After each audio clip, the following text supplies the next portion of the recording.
Let's talk about Aston Villa versus Newcastle United. A match that, on paper, had all the ingredients for drama, goals, and a big early season statement.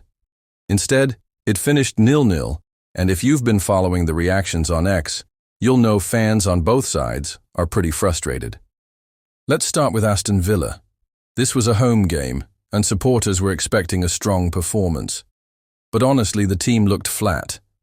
The word that kept popping up from fans was lifeless. Morgan Rogers was described exactly that way, lifeless. And Youri Tielemans, invisible. Those are damning words when your midfield and attacking players just can't get going. The biggest complaint from Villa fans was how poorly the team handled Newcastle's press.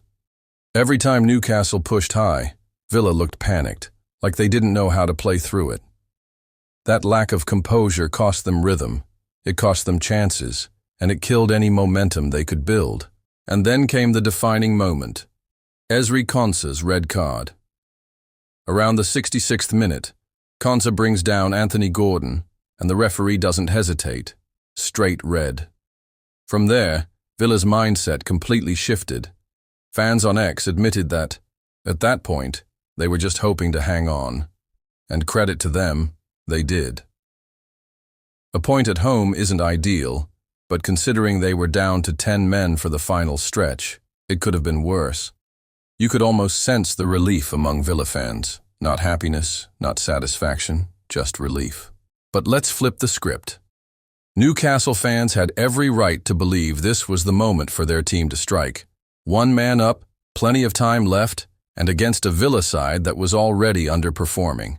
Instead, Newcastle just couldn't find that breakthrough. That's where the frustration kicks in. The official Newcastle account highlighted Anthony Elanga's early chance. He got in behind, forced a save from Marco Bizot, but that was about as close as it got in the first half. Late in the game, Eddie Howe threw on William Osula, but it all felt too little, too late. The tempo wasn't there, the killer pass wasn't there, and crucially, the striker wasn't there. Because let's not ignore it, Alexander Isak's absence was massive. He's been surrounded by transfer rumors, and without him, Newcastle looked toothless in front of goal. Fans were venting about this non-stop online, saying that against a 10-man Villa, this was a missed opportunity.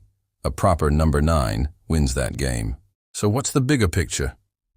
Well, Aston Villa's early form is already raising eyebrows.